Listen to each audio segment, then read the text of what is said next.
Hey there YouTube, I'm Yikitsu, this is the Yikitsu Times, welcome to my channel, welcome to a little bit of Total War Warhammer. So the Brettonian free DLC just dropped, and it does expand their roster out quite a bit, and it's a pretty decent looking roster. It's a little bit odd in some places, but I think that it's all in all going to be quite good.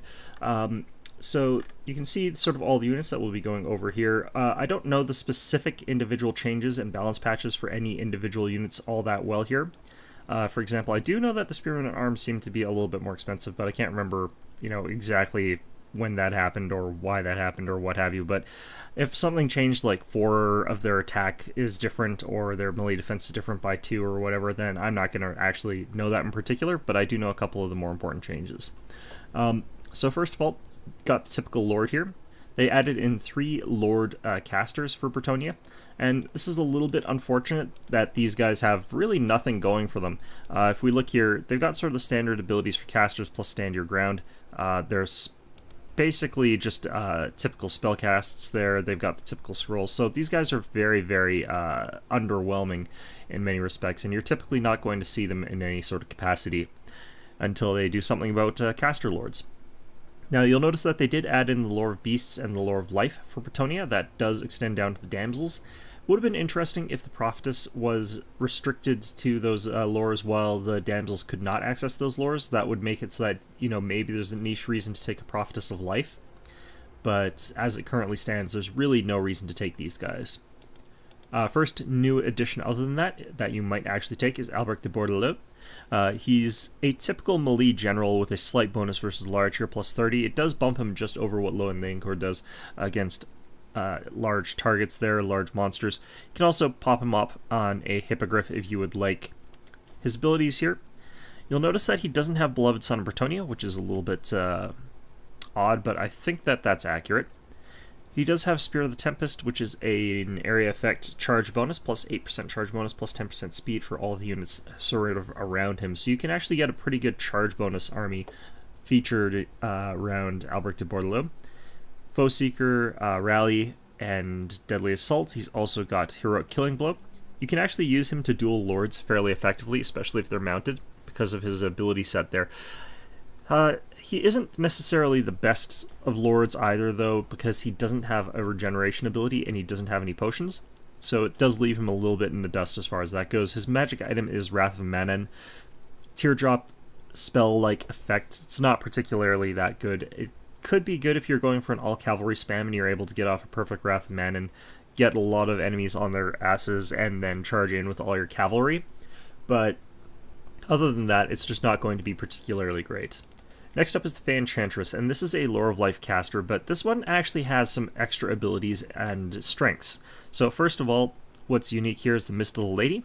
This is a 30-meter range that causes damage to opponents and gives them -8 melee attack. So if you're playing Protect the Lady Fey Enchantress thing, you could actually just pile in a bunch of bodyguard sort of things around her so that she doesn't get completely destroyed by whatever flying goon squad is sent. And just chronically use that Mist of the Lady to damage everything around it. It's a little bit like the, can't remember the name of that unit here right now for a second. It's a little bit like the Mortis engine in that effect. So you could actually base a strategy around protecting that, and then you could use Earthblood to keep your lines alive while you're sort of letting that happen. Not necessarily the most consistent of strategies, but I can definitely see that as being kind of useful. They've also got Favor of the Lady here, plus 58 melee attack on a single unit for 44 seconds. This is a huge amount of melee attack, but it is single target. It's comparable in some ways to WoW for the orcs, but it's single target, whereas there's this area of effect. It would have been nice if this was area of effect. But as it is, this sort of gives you a niche way to play the game with Brettonia where you do take a caster lord. I think that that could be slightly viable, but I still think that you're typically not going to. Her magic item is Chalice of Potions. It's another magic missile. It does let you have quite a lot of magical type effects without actually having to use your magic spell points. So you could actually go something like this here, use Dwellers Below or something like that, and have a group that's capable of just holding off against an enemy quite well, getting a lot of spells off without having to actually use up your magic, and then just spam the ever-loving hell out of Earthblood. I think that that could be something you could do. Lone Linkor, if I recall, got adjusted in price, but does not have any other really substantial changes. You can no longer disable Blessing of the Lady, but I don't remember ever being able to disable that to begin with, or ever wanting to, so even if you could, I don't think you would. Other than that, though, same abilities, same sort of thing there. Down here, they've added in the Green Knight. He is a 2,340 point hero. Very, very expensive. Does not have exactly a ton of hit points there. He automatically counts as mounted, comes mounted, no option there. Sacred Guardian replenishes his hit points, so a regeneration ability. He's also got the Dolorous Blade here. You can activate it for plus 34 melee attack and plus 44% weapon damage, which is pretty significant. He has got Lord level weapon strength to begin with, giving him very, very good damage there. His melee attacks are magical with a high melee attack stat there. His melee defense is pretty okay. Speed is pretty good. Leadership is unbreakable, so that's actually relevant. His armor is quite low, but that's because he's actually incorporeal. He's got 60% physical resistance because of that. Tacked on to the additional ward save for the plus 20% physical resistance, giving him that plus 80% in total. Other than that, causes terror. He's inspiring to the Brettonians, so he's got encourage there. He's got Vanguard deployment, because he actually, from the lore, just sort of comes out of goddamn nowhere. And that is exactly what he's sort of doing here. People sort of theorize it's actually Gals Libertal, but who knows. Moving on from that, we've got the first true trash mob of the game. We've had some trash mobby units before, but this is the trash mobbiest. Peasant mob, 120 points. Their leadership is 36. They've got nothing for stats. You're realistically not going to be using these guys very often, but they are a true trash mob unit. Even with full upgrades, they've got 45 leadership and 27 melee attack and 17 melee defense and 15 weapon strength. There's very little reason to use these guys. Theoretically, you could use them to like soak up charges or something like that, but they're going to break so fast from that the enemy could just cycle around and charge your good units after all your peasant mob are gone. Next up, Men-at-Arms, basic swordsman unit. If we were to compare them to their most direct rival here, the Empire units here, let's go ahead and click on the swordsman. These guys are quite a bit cheaper, but you'll see that they're inferior in pretty much every way. Their weapon strength is only slightly less, but they are 150 points cheaper, so we can go ahead and pop these guys up fairly cheaply. 450 point unit. You'll see that at this point in time they've got better melee attack and melee defense, but they still lack that weapon strength and charge bonus that those swordsmen have. Other than that, very, very similar unit. You can also get them down to exactly about the same. 402 points. Very, very similar at this point in time in overall performance to the Empire swordsman. But all in all, I don't know if I think that the generic Men-at-Arms are necessarily a super great value. You can definitely flood the field with that sort of thing, though. Got Spearmen at Arms without shields now. Very, very crap unit. Again, very cheap. They have got the expendable rule now, though. This means that you can actually take them and not worry too much about what happens to them, but other than that, not much benefit to this. They did lose charge bonus against all. They only have charge bonus against large, as other spearmen do at this point in time, which does mean that you can no longer hold an infantry line using the Men-at-Arms, Spearmen at Arms rather, like you could before. But since they've got swordsmen now, that just means they've got the same sort of trade-off choice that other factions have to take. Next up, you got the Men-at-Arms with shields here. Now, these guys are much more comparable to the swordsmen. You'll see that they've got slightly higher melee defense, but they've also got a silver block chance, unlike these Imperial swordsmen. So while they're still worse in most respects, they are a niche unit that can be better than the Imperial swordsmen in some ways. It's just not a great unit. Oops, I had the wrong unit selected, I think. No, I had the right one. Okay. So yeah, you can definitely use these guys. They are more expensive to upgrade, so you're not going to get as far as with the other guys, but you can still get up pretty close there. Brettonians are still going to be a little bit crappier than the Empire, but I think that that is relatively okay there. Spearmen Arms, I'm pretty sure went up by 50 points, but I might be wrong on that. Still a pretty good all-around anti-cavalry unit, but it's not necessarily the one that you're going to want to use anymore. I think that if you want to soak up arrows, you probably want to use the Men-at-Arms with shields to a certain extent. And if you want to take out cavalry, I like having Spearmen at Arms in the back as reserve. Next up, we got the Men-at-Arms polearms. These guys, as far as I know, are completely unchanged. Battle Pilgrims are next. These guys are pretty expensive for what they are at 600 points. Decent armor for the type of unit that they are. Leadership is 80, but they're not unbreakable. The speed is 31, which is pretty standard. Melee attack is actually very good. If we look here at Frenzy, this means that they've actually got a 40 melee attack, and with their high morale, they're going to be sticking around for a long time with Frenzy. Melee defense is 28, so it's not the best there. Their weapon strength is 32. That's actually pretty good. Add to that the fact that they are frenzied, and you're going to be adding in a couple more points of weapon damage there. Charge bonus is 18, and again that gets increased thanks to the frenzy. So these guys are pretty decent shock infantry, but they're pretty expensive for the cost. And they don't necessarily exceed or hold up against other dedicated shock type units. And if they're up against something that's armored, they're going to have a really rough time. The best comparison for these guys is actually the Gore Herd. You can look at their stats here, and fairly comparable in many respects. Battle Pilgrims are a little bit less hit points. They've got a little bit more armor, a lot more leadership, which is great there. Their melee attack is actually higher than the Gore Herds because the Gore Herds don't have Frenzy. They have a different rule that gives them +4. The melee attack defense on the Battle Pilgrims is a little bit higher. Their weapon strength is pretty similar in the end, but the Battle Pilgrims have a much lower charge bonus even when you account for the Frenzy. So a pretty decent unit. You could definitely surprise an army that doesn't tend to take a lot of armor with a lot of Battle Pilgrims and sort of rush into the midst of them with those guys. Deal quite a lot of damage with them. They could actually be quite good against the Beastmen in that sort of capacity. Next up is the Grail Reliquary. This is not really a typical unit. This is one of those sort of like single units. I'm surprised it's not down in War Machines like the Mortis engines are, because it operates in a very similar fashion here. So these guys have got a magical aura. They've got the Icon of Devotion aura, plus 16 leadership and immunity to psychology to everybody in range. Constant effect there. Now this helps plug up one of the big gaps that the Brettonians have, in that many of their units have lesser leadership than other equivalents. So this does let you use this unit very effectively to plug up one of the problems that Brettonia tends to have. Stack out with Encourage, the General's Aura, and stuff like that, and you're going to see a unit that's actually pretty effective. Blessing of the Lady and the magic resistance and missile resistance on this unit does mean that it's going to be pretty tough to kill, but it still does have fairly low armor, no missile block chance, and a fairly low hit point pool, so it is not going to be actually necessarily that hard to get rid of. It's one of those times where you might want to be spamming Earthblood on something. Could be good for that. You don't necessarily want this to be in combat for any particular reason, so there's no real reason for you to really rely on the Frenzy or anything like that. It's mostly there to keep your morale up constantly. Lastly, we've got the Foot Squires. These guys are excellent. 700 point heavily armored unit. Heavily armored in air quotes. It's only 70, but it's still pretty good. Got good leadership at 70 there. Decent hit points. Pretty large size unit of 90 men. Got pretty slow speed, but they are heavily armored after all. Good melee attack, pretty crappy melee defense. Their weapon strength is quite good at 35, but they've also got that +8 bonus versus infantry. Then they got a good charge bonus.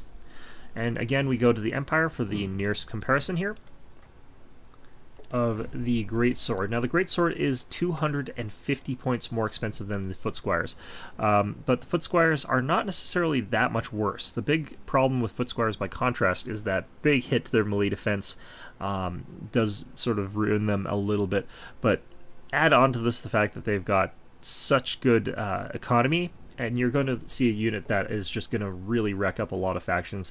I actually would like to have the Foot Squires more than I would like to have the Great Swords in a fight between the two, because you can have a lot more Foot Squires, and the armor doesn't matter as much in that fight, so the fact that you've got significantly less armor on these guys really doesn't matter that much. I think that these guys are going to be a mainstay for a lot of Brettonian armies, and might be a unit that sees some nerfs, because they are extremely good. Getting them up to 86 leadership with immunity to fear thanks to a Grail Reliquary means you could have a very strong infantry base, especially against an army that does not have a lot of missiles, because I can see these guys getting kited quite badly. Next up, we got missile infantry here. Peasant Bowmen, as far as I know, are unchanged. They did add in 2 variants here. They've got Peasant Bowmen with the fire arrows, and they've got pox arrows. So fire arrows basically just are 100 points more, and they get flaming attacks. That's all it really does. Can be niche useful, but there are not too many situations where you really need fire arrows. Next up, you got the pox arrows. That's poison. Does a little bit less damage, though. Again, I don't see this as being typically that useful, since what you're typically going to be using, I find the Peasant Bowman for, is taking out like crossbowmen or something like that, and for that purpose, you don't necessarily really want the poison. Although you could use this to keep away a charge-focused army if you really want to. by reducing their speed and their charge statistics and all that other good stuff there. Yeah, I still don't think that this is necessarily that useful in the general situations, but it could be useful in niche situations. So next up, got the Mounted Yeoman, same as before, as far as I am aware. Still a little bit redundant in a Brettonian army. Next up, we got the Nightearned, and this is a 700-point heavy cavalry unit, and this makes it one of the cheapest heavy cavalry units in the game, depending on what you consider to be heavy cavalry. You can compare them to the Empire Knight, which costs 200 points more, which is quite a significant jump up there. These guys are quite a bit worse in most respects, but they're still pretty close. Like, they're good enough in most of the categories that you really care about. They're a little bit faster, which is nice. So if you're just looking for shock charges, these guys are a very good cheap alternative. They've also got access to the Lance formation now. This does give them plus 36% charge bonus, which is pretty huge. If you look at this, it actually bumps them up to pretty close to 55, I think, on charge bonus, or something like that. It's a significant amount. It does let them sort of slam into units pretty hard, deal a lot of damage for a few seconds, and then potentially get out. Does mean that they also have more charge acceleration and deceleration, and it does give them that extra bit of charge speed. So if you're within that sort of range where they activate that charge acceleration, these guys are actually probably going to catch up to you because of that plus 24% charge speed. They do have less missile parry chance, which rarely matters. They've already only got bronze missile chance, and they're really not going to be blocking that much typically because you can get out of missile fire range pretty easily. And they've got minus 12% speed, which can be very, very detrimental if you need to get away from something. But other than that, pretty decent formation. I'm going to be interested to see if that is used quite often. Next up, you've got the Knights of the Realm. These guys have been increased by 100 points, which is a pretty significant boost in points. They have got the bonus versus large added to their damage there, which gives them great anti-cavalry abilities, and they've also got access to the Lance formation with the 68 charge bonus. We're looking at something like an 80-something charge bonus. On these guys, that's pretty huge. So, yeah, you're going to see these guys, I think, absolutely taking apart knightly units that you otherwise would not have seen them winning against. But at the same time, that fact that they're a little bit more expensive does hurt just a little bit. Next up, we got Questing Knights. And actually, I wanted to see this the other way around. I wanted to see the Questing Knights with the bonus versus large, because they're the ones who are out slaying monsters and stuff like that.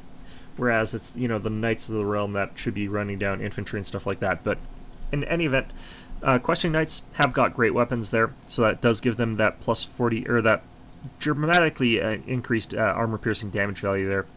Makes them great for charging, sticking into an infantry formation. Unfortunately, these guys do not have the Lance formation, but that's relatively fine, all things considered. They are immune to psychology, but that doesn't really matter too much for this type of unit. But yeah, it's one of those units that can just get into infantry, stick it out, and absolutely bowl over heavily armored infantry for a pretty decent price. Other units that have that sort of quality there would be something like the Demigryph Knights, which cost quite a bit more. But yeah, these guys, pretty good value for what they're doing. Their stats, I mean, if we compare them to the Demigryph Knights, obviously these guys are going to fall a bit short. Demigryph Knights have significantly higher weapon damage, better charge bonus, everything else, but they are in a much smaller unit, so actually I could see definitely the Questing Knights doing a pretty comparable job. Moving on from them, though, we've got the Grail Knights, which is as per normal, and then you've got the Grail Guardians. You'll notice that they've added the Blessing of the Lady, which is plus 20% resistance to these guys. They've also got immunity to Vigor, and they've also got the Lance formation. So Grail Knights with Lance formation slamming into someone could do absolutely devastating damage. They've also got a plus 12 bonus versus large. This could actually be enough to let them consistently beat Demigryph Knights with halberds. I'm not 100% sure about that. I'm sure someone will test that, but I think that if they get a good solid charge off in Lance formation, because this pushes their charge bonus over 100, I think that they could absolutely wreck a unit on that charge. And they can cycle charge all day because they're immune to exhaustion, essentially. Next up, you got the Grail Guardians. These are essentially Grail Knights that are using swords instead of lances. I don't necessarily find these guys to be all that compelling. If we were to look at these guys, these guys just have way more melee defense, but they don't have very good charge bonus. They don't have as good weapon strength. Their melee attack is lower. Not 100% sure I buy into this particular unit when the Grail Knight for 100 points cheaper is so much better in so many ways. So yeah, it's hard to see that these guys are too useful. Mounted Yeoman Archers, same as always there. Pegasus Knights, as far as I know, they're the same as always, but they have added in the Royal Pegasus Knights. These guys are essentially Grail Knights on Pegasi. Fairly tough unit in terms of a flyer. Good amount of hit points, small unit size still though. They've got decent armor, they've got good leadership, good speed. Melee attack is very good. Their weapon strength is extremely good, and they have got bonus versus large on both these units now. It's plus 10 for both of them. I think that's just anyone with a lance essentially in the Brettonian army other than the Nightearned. Next up you've got the Royal Hippogriff Knights, and these guys are basically a monster squad. Decent statistics all around here, very high weapon strength with good armor piercing damage. A fairly good unit all in all, I'd say, especially if you've got a Lore of Life wizard. For artillery they have added in the Blessed Field Trebuchet, and this is basically just a trebuchet with slightly more ammunition, slightly more damage per second, you know, and has magic attacks. It's like the problem with the field trebuchet, and probably the same problem for this thing, is that these things just don't hit often enough and the rate of fire is just not good enough. I don't particularly find them to be that valuable. So all in all, that is our look at Brettonia. I think that they've got a surprisingly strong infantry core at this point in time. Their cavalry is still quite good. I think that they've got some of the better units out there now. And it'll be interesting to see which people decide to take lots of cavalry or do you take lots of infantry, because their infantry core can be quite solid out now if you focus in on things like the foot squires and the battle pilgrims, or you could just take a couple of chaff units and then round it off with really powerful knights and then a grail reliquary. Anyway, let's go on into a battle and we'll see how things go. Alright, so here we are. We are up against the Undead. I've got a nice battle line of foot squires. I think that should be okay against what the Undead typically take. The Grail Reliquary is going to be in there as well. We've taken the Fey Enchantress, actually. The reason I've decided to take the Fey Enchantress in this particular case is I think that her ability is going to work out quite well against the Undead.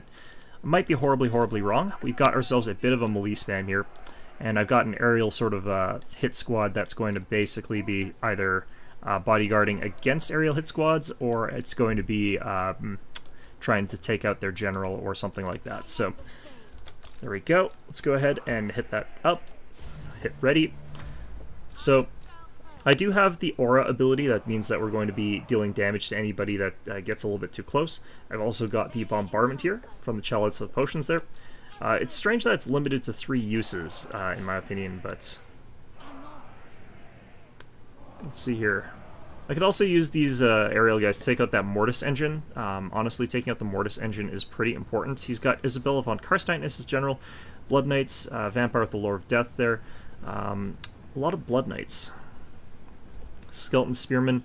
The Skeleton Spearmen shouldn't be any match for my guys here, so I'm not too worried about them. But we'll see how things go as far as all that is. So yeah, the Grail Reliquary is going to be very important for this style of army, just because if I don't have that, I'm going to have sort of a big problem in taking out certain things here.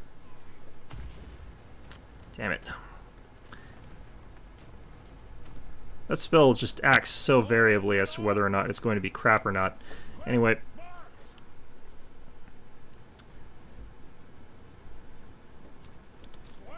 2, 3, 4.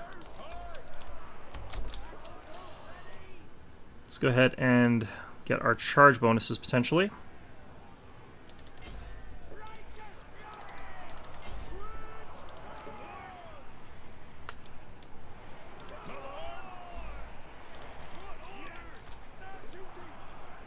Move these guys in here.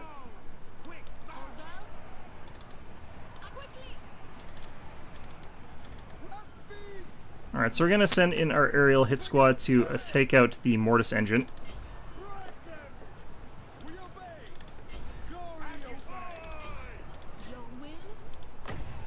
Okay, oh shit. No. Ah, crap. Great. That was good. I think that worked out well. Misclicked my goddamn thing there. Alright, let's get our Grail Relic over this way.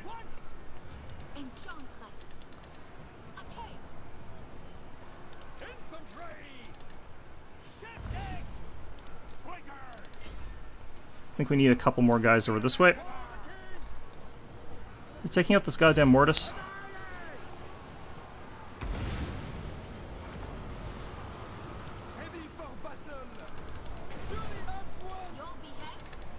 Okay, he's trying to take out my general. Getting over there would be a good idea for me.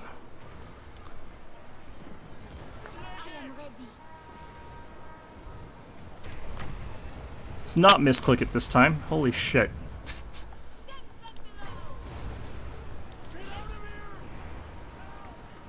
I think that ought to be a decent enough spot.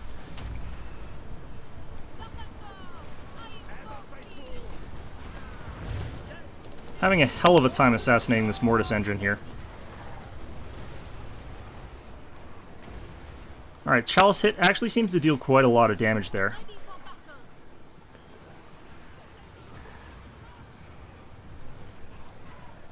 Alright, Skeleton Spearmen, they're being resurrected.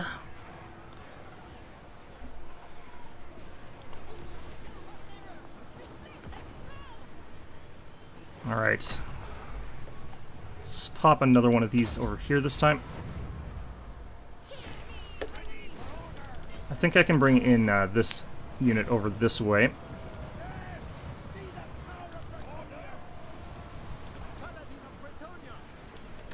My paladins can't keep on this mortis engine, it's really annoying.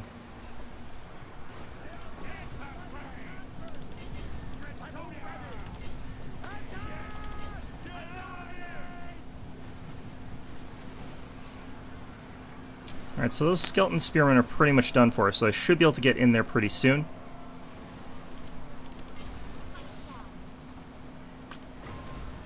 Let's just get one of our paladins completely. Alright, got some more units coming in, which is really nice.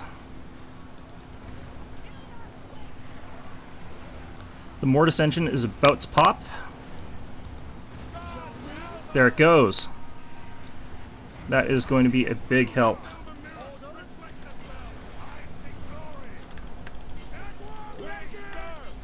Alright, let's get this fight happening over here. All these skeletons should be popping fairly soon.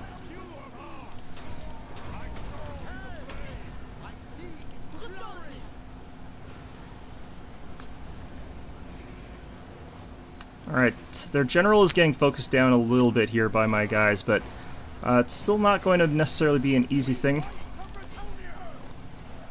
They're piling in on my general, they're also trying to counteract me trying to kill theirs. Need one more. I think my grail reliquary just popped.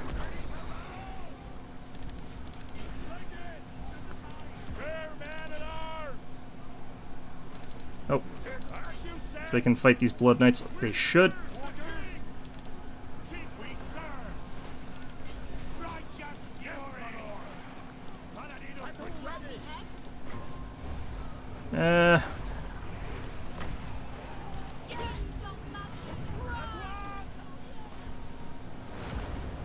I think I'm just gonna hit my own guy with this.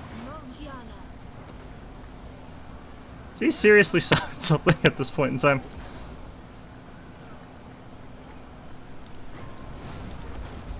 Ah, this didn't go off anyway.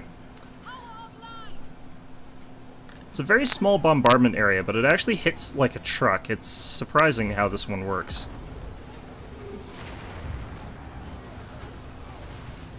Like, it seems like the people that get hit by this one actually get killed, whereas with a lot of them you sort of like hit and it doesn't deal a lot of damage, but it hits a very large area. I feel like this is sort of the opposite. Alright, we stand victorious. Okay. So yeah, definitely feel like the Foot Squires are a powerful, powerful unit. It's interesting that you can sort of use the Fey Enchantress here.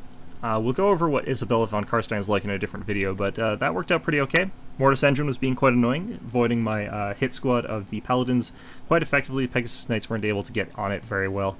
But yeah, that worked out very, very well. You can see huge numbers of kills from the Foot Squires, but that was against mostly Skeleton Spearmen. The Sternsmen as well. They're pretty good against things like the Sternsmen, so I think that's a good choice against that kind of unit. Blood Knights are a lot less effective against, obviously, but the Foot Squires, Spearmen at Arms rather, Grail, thanks to the Grail Reliquary, I think stayed in the combat for a very long time, which was quite good for us. So anyway, that's a quick look at Brettonia, the new faction. I think that they're quite interesting. We didn't really emphasize or look at the cavalry, just because I don't think that it's a good idea to take lots and lots of cavalry against the Undead right now, simply because they have too many units that can bog you down that are completely irrelevant to charge.